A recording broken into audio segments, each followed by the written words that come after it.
말씀과 함께 예배 전에 하이델베르그 문답의 내용을 읽으신다면 제 말씀을 설교를 들으실 때 좀 더 도움이 될 것 같습니다. 성도 여러분, 잠이 안 오는 밤을 한번 생각해 보시길 원합니다. 내일 중요한 일이 있어서 일찍 자야 합니다. 그래서 눈을 감고 애를 씁니다. 자자. 빨리 자야 한다. 그런데 이상하게도 자려고 애를 쓰면 쓸수록 잠은 더 멀리 달아납니다. 마음을 다잡을수록 정신은 더 또렷해집니다. 잠은 이렇게 내가 노력한다고 쉽게 오는 것이 아니기 때문이죠. 우리는 종종 믿음을 그렇게 생각합니다. 내가 마음을 단단히 먹으면 생기는 것, 내가 힘껏 붙들면 흔들리지 않는 것, 의심이 하나도 없는 깨끗한 상태라고 생각합니다. 그래서 마음이 흔들리는 날이면 이렇게 자책하죠. 나는 왜 이렇게 믿음이 약할까? 나는 왜 아직도 이렇게 의심이 많을까? 그런데 오늘 본문은 믿음을 전혀 다른 방식으로 보여줍니다. 그것은 한 사람이 자기 의심을 이겨내고 강한 믿음에 도달한 이야기가 아닙니다. 오히려 자기의 손으로는 도무지 믿음에 이를 수 없던 한 사람, 도마, 끝까지 내가 확인해야 믿겠다고 버티던 한 사람에게 부활하신 주님이 다친 그 자리까지 찾아오신 이야기입니다. 그리고 그 사람의 입에서 결국 이 고백이 터져 나옵니다. 나의 주님이시요 나의 하나님이시이다. 그래서 하이델베르크 요리문답은 참된 믿음을 단순한 종교적 감정이라고 말하지 않습니다. 참된 믿음은 확실한 지식이며 전심의 신뢰이며 성령께서 복음으로 내 안에 일으키시는 것이라고 말합니다. 믿음은 내가 잠을 청하듯 억지로 만들어내는 마음의 힘이 아닙니다. 주님이 나에게 자신을 드러내실 때 내 안에 일어나는 은혜인 것이죠. 그러므로 오늘 우리가 물어야 할 질문은 내 믿음이 충분한가가 아니라 그 믿음을 일으키시는 주님은 누구신가? 그 주님을 우리가 함께 오늘 본문 안으로 만나러 들어가 보도록 하겠습니다. 24절을 읽어보겠습니다. 12제자 중에 하나로서 디두모라 불리는 도마는 예수께서 오셨을 때 함께 있지 아니한지라. 24절을 보면 이 한 문장이 오늘 본문의 출발점을 보여줍니다. 부활하신 예수님의 제자들에게 찾아오셨습니다. 그러나 그 자리에 도마는 없었습니다. 본문은 도마가 왜 그 자리에 없었는지 자세히 말하지는 않습니다. 두려움 때문이었는지, 낙심 때문이었는지, 아니면 저희가 알 수 없는 다른 이유가 있었을 수도 있습니다. 하지만 분명한 사실 하나, 도마는 부활하신 주님이 찾아오신 그 자리에 함께 있지 않았습니다. 그래서 그는 부활하신 예수님을 직접 보지 못했습니다. 반면에 다른 제자들은 주님을 보았습니다. 그리고 그 손과 옆구리를 보았습니다. 그리고 주님을 보고 예수님을 보고 기뻐했습니다. 그러나 도마는 그 기쁨의 자리에 없었습니다. 그는 부활의 주님을 직접 본 사람이 아니라 부활의 증언을 들어야 하는 사람이 되었습니다. 이것이 중요합니다. 왜냐하면 이제 도마 앞에 놓인 것은 자기가 직접 본 사실이 아니라 다른 제자들이 정하는 증언이었기 때문입니다. 그런데 성도 여러분, 이 지점에서 도마는 우리와 멀리 있지 않습니다. 왜냐하면 우리도 그 방 안에 있지 않았습니다. 우리도 부활하신 예수님의 손과 옆구리를 직접 보지 못했습니다. 우리도 동일하게 제자들의 증언을 통해 듣고 기록된 말씀을 통해서 듣게 됩니다. 그러므로 도마의 문제는 단지 한 제자, 한 사람의 오래된 의심 이야기가 아닙니다. 이것은 보지 못한 사람이 어떻게 믿음으로 나아가는가의 문제인 것이죠. 그리고 바로 여기서 우리는 도마를 너무 쉽게 또 한 단어로 기억합니다. 너무나 잘 알고 있는 오늘의 본문의 메시지인데요. 도마를 얘기하면 첫 번째, 의심 많은 도마. 그 앞에 항상 의심 많은이라는 도마 이름 앞에 붙입니다. 물론 도마는 의심했습니다. 오늘 본문에서 그는 분명히 믿지 못합니다. 그러나 요한복음이 보여주는 도마는 그렇게 단순한 사람은 아닙니다. 먼저 앞에 요한복음 11장을 보면 예수님께서 나사로가 있는 유대로 다시 가시려고 하실 때 제자들은 두려워했습니다. 얼마 전 유대인들이 예수님을 돌로 치려했기 때문이죠. 그런데 그때 도마가 등장하면서 이런 말을 합니다. 우리도 주와 함께 죽으러 가자. 이 말은 도마가 단순히 겁 많은 사람이 아니었다는 것을 보여줍니다. 그는 상황을 쉽게 낙관한 사람은 아니었을 수도 있습니다. 그러나 적어도 주님을 가볍게 따르던 사람은 아니었습니다. 위험을 알면서도 주님과 함께 죽으러 가자고 말했던 사람입니다. 또 요한복음 14장에 보면 그 앞에 오늘 본문의 앞에 있는 14장에서도 도마는 예수님께 질문합니다. 예수님께서 내가 어디로 가는지 그 길을 너희가 아느니라 라고 하셨을 때 도마는 아는 척하지 않았습니다. 오히려 주여 주께서 어디로 가시는지 우리가 알지 못하거늘 그 길을 어찌 알겠사옵나이까. 이렇게 그 질문에 예수님께서는 또한 말씀하셨습니다. 내가 곧 길이요 진리요 생명이니. 그러니까 도마는 생각 없이 의심하는 사람이 아닙니다. 그는 묻는 사람입니다. 쉽게 넘어가지 못하는 사람입니다. 확실히 알고 싶어하는 사람입니다. 그리고 어떤 순간에는 주님과 함께 죽으러 가자고 말할 만큼 진지했던 사람입니다. 그런데 바로 그런 도마가 오늘 본문에서 부활의 증언 앞에 마주하게 됩니다. 25절을 보십시오. 다른 제자들이 그에게 이르되 우리가 주를 보았노라. 이 말은 한 사람의 흥분된 소문이 아닙니다.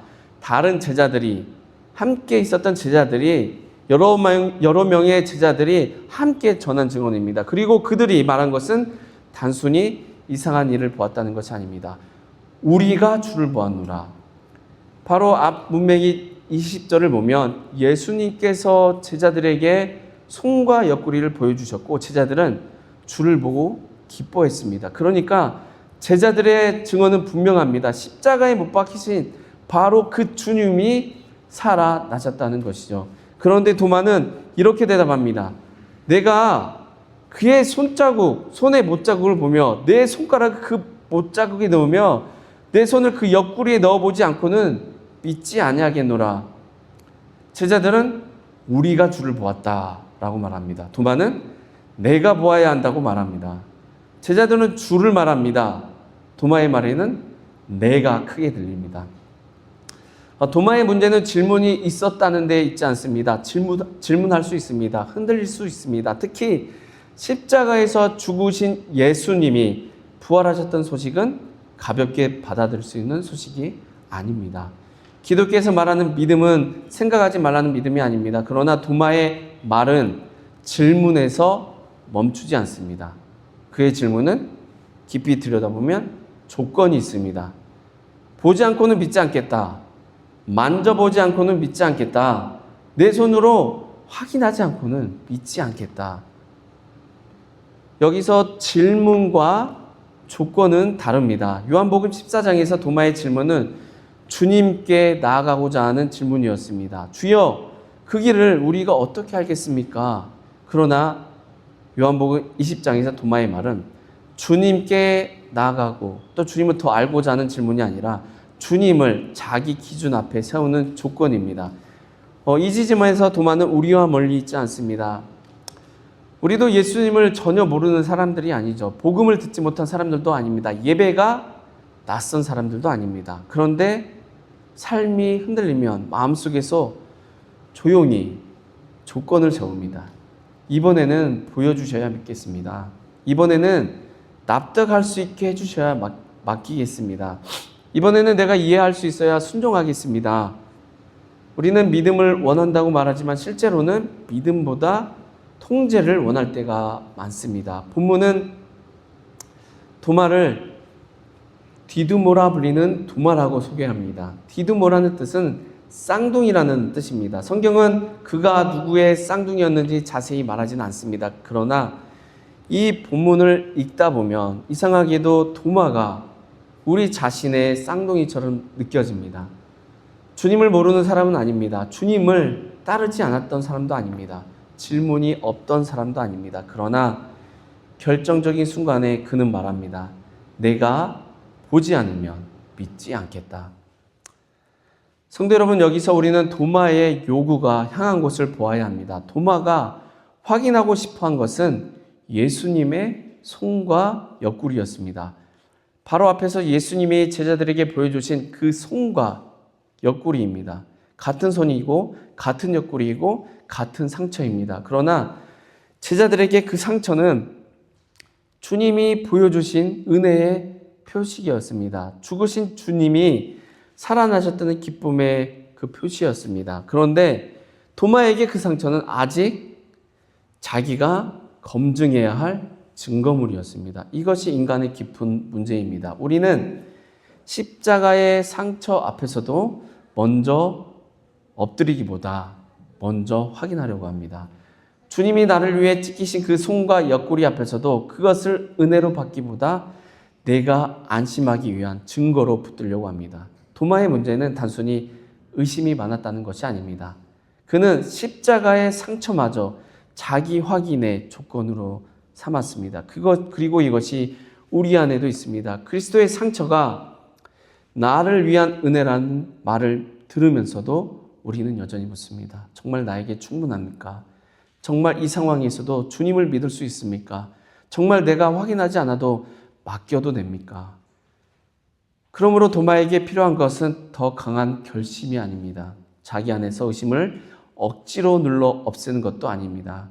그에게 필요한 것은 그가 검증하려 했던 바로 그 상처의 주님이 은혜로 그를 다시 찾아오시는 것입니다. 도마는 자기 힘으로 믿음의 자리까지 올라갈 수 없습니다. 그러나 복음은 도마의 조건에서 끝나지 않습니다. 도마가 주님을 확인하려 했던 그 자리로 이제 부활하신 주님이 찾아오십니다. 26절을 보십시오. 여드레를 지나서 제자들이 다시 집 안에 있을 때에 도마도 함께 있고 문들이 닫혔는데 예수께서 오사 가운데 서서 이르시되 너희에게 평강이 있을지어다. 도마는 예수님께서 부활하셨다는 말을 듣고 이렇게 말했습니다. 내가 보고 보지 않고는 믿지 않겠다. 내 손으로 확인하지 않고는 믿지 않겠다. 그런데 예수님은 그 말이 끝나자마자 바로 나타나지는 않으셨습니다. 26절을 보면 여드레를 지나서 여드레 후 도마는 다시 제자들과 함께 한 자리에 있습니다. 말씀을 보면 도마도 함께 있고 이 말은 짧지만 중요합니다. 도마가 그 자리에 있었다는 사실 자체가 그가 부활하신 예수님을 믿었다는 것은 아닙니다. 공동체가 도마를 설득해서 믿음으로 도마를 끌어올린 것도 아닙니다. 그러나 바로 그 자리, 주님의 부활을 증언하는 말이 남아있는 그 자리로 부활하신 주님이 찾아오십니다. 본문은 말합니다. 문들이 닫혔는데 예수님께서 오셨다. 19절에서도 제자들은 문을 닫고 있었습니다. 그 이유도 분명합니다. 유대인들을 두려워하여 문을 닫았습니다. 그리고 26절에서도 문은 여전히 닫혀 있습니다. 상황이 완전히 안전해졌다는 말이 아닙니다. 모든 두려움이 사라졌다는 말도 아닙니다. 도마의 마음이 이미 믿음으로 열렸다는 말도 아니죠. 문들은 닫혀 있었습니다. 그러나 닫힌 문보다 더 결정적인 말이 이어집니다. 예수께서 오사. 도마가 믿음의 문을 연 것이 아닙니다. 부활하신 주님이 닫힌 문 안으로 오셨습니다. 믿음은 우리가 주님께 올라가는 힘에서 시작되지 않습니다. 믿음은 주님이 우리의 닫힌 자리로 오시는 그 은혜에서 시작됩니다. 예수님은 제자들 가운데 서십니다. 그리고 말씀하십니다. 너희에게 평강이 있을지어다. 이 말씀은 단순한 인사말로 들을 수 없습니다. 왜냐하면 요한복음 안에서 예수님은 이미 이 평강을 여러 번 약속하셨습니다. 그래서 요한복음 전체에서 이해를 해본다면 먼저 14장을 보면 그때 예수님은 십자가를 앞두고 제자들에게 마지막 말씀을 주고 계셨습니다. 이제 곧 예수님은 붙잡히실 것을 아셨습니다. 그리고 제자들도 흩어질 것을 아셨습니다. 그래서 그들의 마음은 근심과 두려움으로 흔들 것을 아셨습니다. 바로 그 자리에서 예수님은 말씀하셨습니다.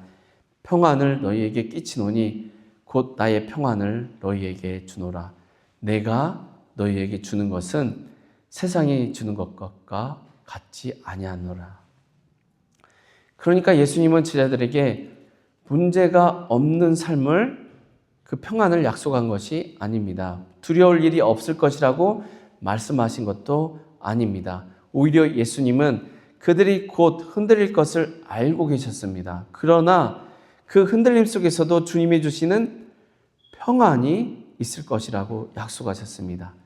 그리고 이제 요한복음 20장에서 십자가와 죽음을 지나 부활하신 예수님이 닫힌 문 안으로 그들에게 오셔서 그 약속하신 평강을 선포하십니다. 너희에게 평강이 있을지어다. 그러므로 이것은 단순한 인사가 아닙니다. 십자가 전에 약속하신 평강이 부활하신 주님 안에서 실제로 제자들에게 주어지는 순간입니다. 그런데 성도 여러분, 이 평강은 믿음이 이미 온전한 사람들에게만 주어진 말씀이 아니었습니다. 그 방 안에는 두려워하던 제자들이 있었습니다. 그리고 그 방 안에는 아직 믿지 못하던 도마도 있었습니다. 그러므로 예수님의 평강은 도마의 불신앙을 피해 지나가는 평강이 아닙니다. 도마의 조건을 모른 척하는 평강도 아닙니다.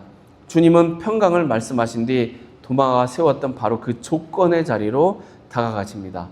도마는 예수님이 보이지 않는 자리에서 말했습니다. 내가 보지 않고는 믿지 않겠다. 내 손으로 확인하지 않고는 믿지 않겠다. 그러나 부활하신 주님은 그 말을 모르지 않으셨습니다. 도마가 세운 조건과 그 마음의 닫힘을 알고 계셨습니다. 주님은 모르셔서 오신 것이 아닙니다. 아시면서도 오셨습니다. 이것이 복음입니다. 주님은 도마의 불신앙을 모르지 않으셨지만 그 불신앙 때문에 도마를 버리지도 않으셨습니다. 그러나 그것은 도마의 조건이 옳았기 때문이 아닙니다. 주님은 도마의 조건을 만족시켜 주려고 오신 것이 아니라 도마를 그 조건 밖으로 불러내기 위해 오셨습니다. 여기서 우리는 예수님의 손과 옆구리를 보아야 합니다. 도마는 그 상처를 증거물로 요구했습니다. 하지만 예수님은 그 상처를 은혜의 표시로 보여주십니다. 도마에게 손과 옆구리는 내가 확인해야 할 대상이었습니다. 그러나 예수님께서 말씀하시는 손과 옆구리는 단순한 증거가 아닙니다. 그것은 평강이 어디에서 왔는지를 보여주는 자리입니다. 예수님은 평강을 말씀하신 뒤 도마가 요구했던 그 손과 옆구리를 향해 도마를 부르십니다. 26절과 27절에 보면 예수께서 오사 가운데 서서 이르시되 너희에게 평강이 있을지어다 하시고 도마에게 이르시되 내 손가락을 이리 내밀어 내 손을 보고 내 손을 내밀어 내 옆구리에 넣어보라. 그리하여 믿음 없는 자가 되지 말고 믿는 자가 되라. 여기 말씀을 보면 평강과 상처가 함께 옵니다. 예수님이 주신 평강은 감정의 문제가 아니라 십자가의 문제입니다. 제자들이 평강을 누릴 수 있는 이유는 상황이 좋아졌기 때문이 아닙니다. 도마가 평강의 자리로 부름받은 이유도 그의 믿음이 준비되었기 때문이 아닙니다. 예수님이 심판을 담당하셨기 때문입니다. 예수님이 죽음을 통과하시고 부활로 그 죽음을 이기셨기 때문입니다. 그래서 이 평강은 상처 없는 평강이 아닙니다. 상처를 통과한 평강입니다. 고난을 모른 척하는 평강이 아니라 죽음을 이기신 주님이 주시는 평강입니다. 우리는 자주 상처 없는 평강을 원합니다. 아무 일도 일어나지 않는 평안, 마음이 흔들리지 않는 평안, 내 삶에 균열이 생기지 않는 평안을 원합니다. 그러나 주님은 상처를 감추고 평강을 말씀하지 않으십니다. 상처 입으신 몸으로 평강을 말씀하십니다. 그래서 이 평강은 도마를 그대로 두지 않습니다. 27절 마지막에서 예수님은 말씀하십니다. 믿음 없는 자가 되지 말고 믿는 자가 되라. 예수님은 도마를 정죄로 밀어내지 않으십니다. 그러나 도마를 불신앙 안에 그대로 두지도 않으십니다. 평강을 주신 주님이 이제 도마를 부르십니다. 도덕주의는 이렇게 말합니다. 믿음을 가져라. 그래야 주님께 갈 수 있다. 그러나 본문은 다르게 말합니다. 주님이 내게 오셨다. 상처를 통과한 평강을 가지고 오셨다. 그러므로 믿음 없는 자가 되지 말고 믿는 자가 되라. 성도 여러분, 주님은 우리의 불신앙을 모르지 않으십니다. 우리가 마음속으로 세우는 조건도 모르지 않으십니다. 그러나 그 때문에 우리를 포기하지 않으십니다. 상처 있고 부활하신 주님은 오늘도 말씀 안에서 우리 가운데 서시며 평강을 선포하십니다. 그리고 우리를 부르십니다. 믿음 없는 자가 되지 말고 믿는 자가 되라. 28절을 보십시오. 도마가 대답하여 이르되 나의 주님이시요 나의 하나님이시이다. 도마의 이 고백은 짧습니다. 그러나 이 짧은 고백 안에서 한 사람의 중심이 바뀝니다. 도마는 처음에 이렇게 말했습니다. 내가 보아야 믿겠습니다. 내 손가락을 그 못자국에 넣어 보아야 믿겠습니다. 내 손가락을 그 옆구리에 넣어 보아야 믿겠습니다. 그의 말에는 내가 있었습니다. 내 손이 있었습니다. 내가 확인해야 한다는 마음이 있었습니다. 그런데 부활하신 예수님이 도마에게 찾아오셨습니다. 그리고 도마가 조건으로 세운 바로 그 손과 옆구리를 말씀하셨습니다. 내 손가락을 이리 내밀어 내 손을 보고 내 손가락을 내밀어 내 옆구리를 넣어 보아라. 성도 여러분, 여기서 도마는 단지 부활의 증거를 본 것이 아닙니다. 도마는 주님이 안 계신 자리에서 자기의 조건을 말했습니다. 그런데 예수님은 그 말을 그대로 알고 계셨습니다. 도마가 주님을 확인하기도 전에 주님이 먼저 도마를 알고 계셨던 것이죠. 도마는 예수님을 검증하려 했습니다. 그런데 그 순간 깨닫습니다. 자기가 예수님을 보고 있었던 것이 아니라 이미 주님이 자기를 보고 계셨다는 것을, 자기가 주님의 상처를 확인하려 했던 것이 아니라 그 상처를 지니신 주님이 자신의 불신앙을 알고도 자기에게 찾아오셨다는 것을, 도마가 증거물로 요구했던 그 상처가 이제 그의 앞에서 은혜의 표시가 됩니다. 그 상처는 내가 이렇게 불신앙했다는 정죄의 증거가 아니었습니다. 그 상처는 내가 너를 위해 찢겼다는 사랑의 흔적이었습니다. 도마가 확인하려던 손 앞에서 도마의 손이 무너집니다. 그가 검증하려던 옆구리 앞에서 그의 기준이 내려 놓아집니다. 그래서 예수님이 말씀하셨을 때 믿음 없는 자가 되지 말고 믿는 자가 되라. 그러자 도마의 입에서 전혀 다른 말이 터져 나옵니다. 나의 주님이시요 나의 하나님이시이다. 25절에서 도마는 내 손을 말했습니다. 하지만 28절에서 도마는 나의 주님을 말합니다. 이것이 믿음의 변화입니다. 믿음은 내가 더 확실한 증거를 손에 쥐는 것이 아닙니다. 믿음은 예수님이 내 기준을 통과하셨다고 안심하는 것도 아닙니다. 믿음은 상처 있고 부활하신 주님 앞에서 내가 마지막 판단자였던 자리에서 내려와 이렇게 고백하게 되는 것입니다. 당신이 나의 주님이십니다.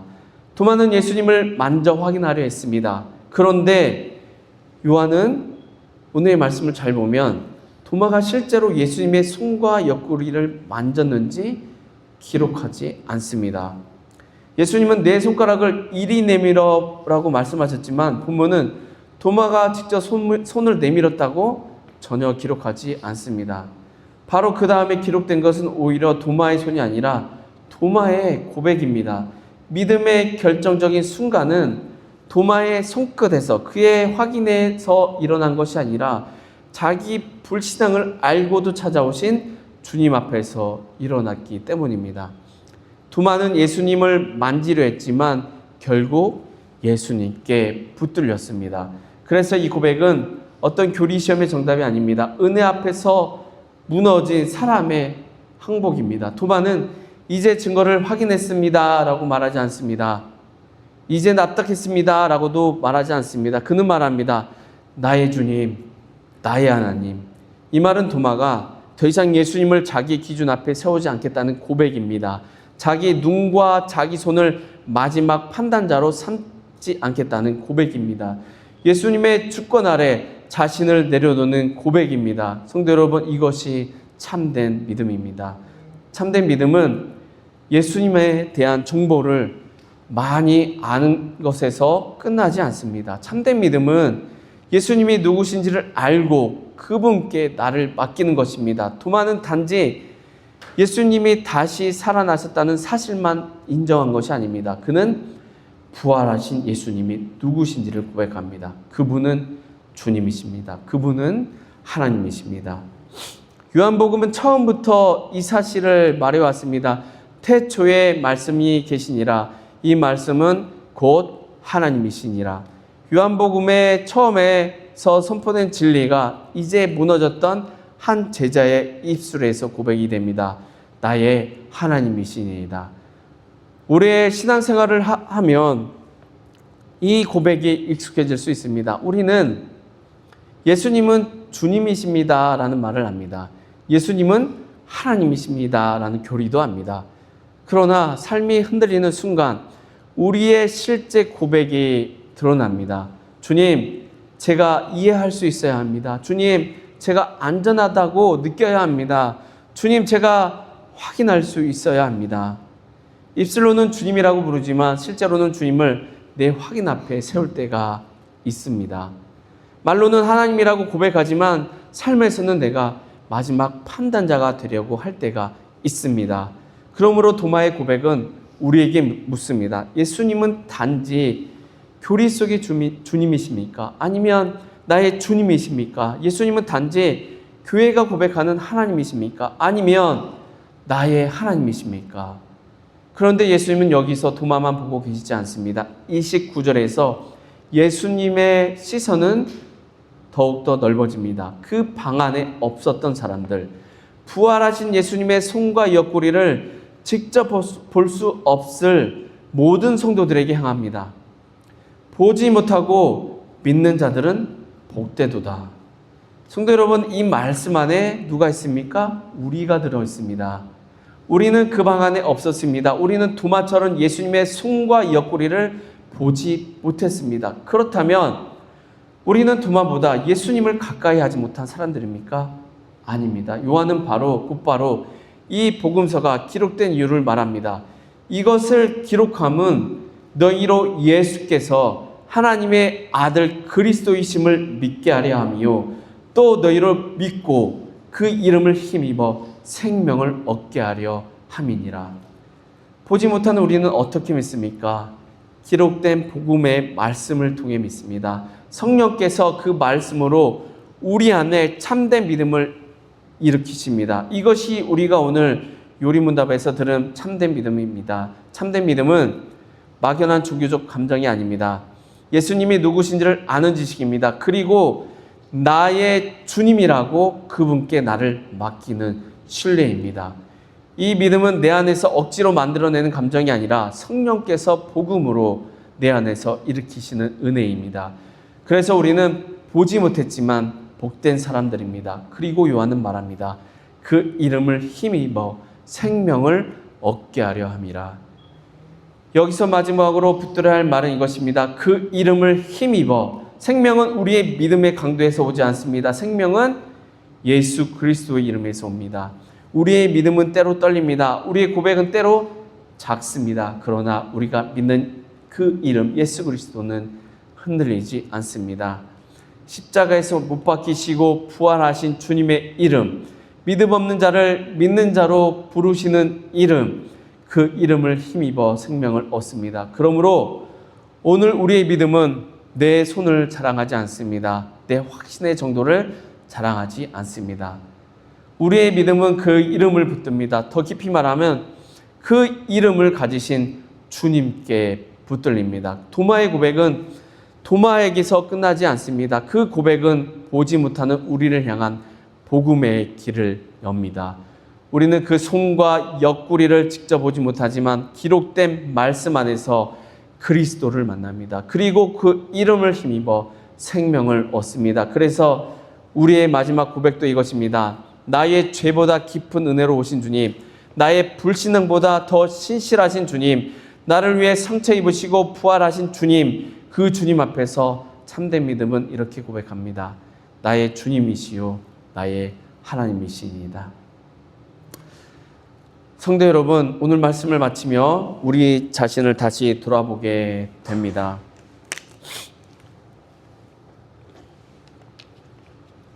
우리는 도마를 보았습니다. 그러나 사실 도마만 본 것이 아닙니다. 도마 안에서 우리 자신을 보았습니다. 우리는 주님을 모르는 것은 아닙니다. 그렇다고 주님을 떠나고 싶은 것도 아닙니다. 우리도 믿고 싶습니다. 맡기고 싶고 흔들리지 않고 싶습니다. 그런데 삶이 무거워질 때, 마음이 두려움으로 닫힐 때, 내가 이해할 수 없는 시간을 걷고 지나갈 때 우리 안에서도 조용히 도마의 말이 올라옵니다. 주님, 제가 보아야 믿겠습니다. 제가 확인할 수 있어야 맡기겠습니다. 제가 안심할 수 있어야 순종하겠습니다. 그리고 때로 우리는 이렇게 기도합니다. 주님, 믿어지게 해주십시오. 주님, 정말 주님이 함께 하신다는 것이 생생하게 느껴지게 해주십시오. 그러면 제가 믿겠습니다. 그러면 제가 순종하겠습니다. 물론 이 기도가 나쁘다는 말이 아닙니다. 우리의 연약함을 주님께 아뢰는 것은 믿음의 자리입니다. 그러나 성도 여러분, 주님은 때로 우리에게 믿어지는 느낌만 기다리지 말라고 하십니다. 왜냐하면 주님이 이미 우리에게 오셨기 때문입니다. 도마에게도 그러셨습니다. 도마가 믿음의 감정을 만들어냈기 때문에 주님이 오신 것이 아닙니다. 도마가 확신을 회복했기 때문에 주님이 찾아오신 것도 아닙니다. 도마의 문은 닫혀 있었고 도마의 마음도 닫혀 있었고 도마의 말에는 조건이 있었습니다. 그러나 주님은 그 닫힌 자리로 오셨습니다. 그리고 말씀하셨습니다. 너희에게 평강이 있을지어다. 성도 여러분, 이것이 우리의 소망입니다. 우리는 믿음이 완벽해져서 주님께 나아가는 사람들이 아닙니다. 주님이 먼저 오셨기 때문에 믿음의 자리로 부름받은 사람들입니다. 그러므로 오늘 집으로 각자 돌아가실 때 이렇게 생각하지 않았으면 좋겠습니다. 나는 아직 충분히 믿어지지 않으니 아무것도 할 수 없다. 나는 아직 확신이 부족하니 주님께 맡길 수 없다. 나는 아직 마음이 흔들리니 믿음의 사람이라고 말할 수 없다. 아닙니다. 믿음은 내 안에 흔들림이 하나도 없어질 때까지 기다리는 것이 아닙니다. 믿음은 상처 있고 부활하신 주님이 말씀으로 내게 오셨음을 붙들고 그 이름을 힘입어 오늘 한 걸음을 맡기는 것입니다. 아이들이 처음 걸음을 배울 때를 생각해 보십시오. 아이는 완벽하게 걸을 수 있어서 첫 걸음을 내딛는 것이 아닙니다. 첫 걸음도 내딛기 버거워합니다. 비틀거립니다. 넘어지기도 합니다. 그러나 사랑하는 부모가 그 아이를 버려두지는 않습니다. 아이가 넘어지는 순간마다 대신 걸어주지는 않지만 그 아이를 향한 사랑을 거두지 않고 그 순간마다 그 자리를 지킵니다. 그 아이가 다시 일어나 한 걸음 내딛도록 지켜보고 부르고 기다리고 붙들어줍니다. 성도 여러분, 우리 주님은 우리보다 더 신실하십니다. 주님은 우리를 어린아이처럼 미성숙하게 붙잡아 두려고 오신 분이 아닙니다. 주님은 우리를 믿음의 사람으로 세워 가시는 분입니다. 그래서 때로는 우리의 모든 질문을 즉시 설명해 주지도 않으십니다. 모든 두려움을 한순간에 제거해 주지도 모든 상황을 즉시 바꾸어 주지 않으십니다. 그러나 주님은 우리를 떠나지 않으십니다. 말씀으로 우리를 부르십니다. 믿음 없는 자가 되지 말고 믿는 자가 되라. 이 부르심은 그냥 믿어라 하는 명령이 아니라 이미 상처 입은 손을 보이신 주님의 부르심입니다. 이미 십자가와 부활로 평강을 이루신 주님의 부르심입니다. 그러므로 성도 여러분, 믿어지는 느낌만 기다리지 마십시오. 내가 충분히 강해지는 날만 기다리지 마십시오. 모든 의심이 사라지는 순간만 기다리지 마십시오. 오늘 말씀으로 찾아오신 주님을 의지하여 작은 한 걸음을 내딛으십시오. 용서해야 할 자리에서 주님의 이름을 힘입어 한 걸음 내딛으십시오. 맡기기 어려운 문제 앞에서 주님의 이름을 힘입어 기도하십시오. 두려워 닫아둔 마음의 문 앞에서 순정이 미뤄진 자리에서 완벽한 확신을 기다리기보다 부활하신 주님의 말씀을 붙드십시오. 오늘 이 고백을 가지고 돌아가시길 축복합니다. 완벽한 믿음을 가지고 돌아가는 말이 아니라 오히려 이렇게 고백하며 돌아가길 원합니다. 주님, 제 믿음은 약합니다. 그러나 주님은 강하십니다. 주님, 제 마음은 자주 다칩니다. 그러나 주님은 닫힌 문 안으로 찾아오십니다. 주님, 저는 자꾸 확인하려 합니다. 그러나 주님은 저를 아시면서도 버리지 않으십니다. 주님, 제 고백은 작습니다. 그러나 주님의 이름은 결코 작지 않습니다. 그래서 우리의 마지막 고백도 이것입니다. 나의 죄보다 깊은 은혜로우신 주님, 나의 불신앙보다 더 신실하신 주님, 나를 위해 상처 입고 부활하신 주님, 그 주님 앞에서 참된 믿음은 이렇게 고백합니다. 주님은 나의 주님이시요 나의 하나님이시니이다. 아멘. 함께 기도하겠습니다.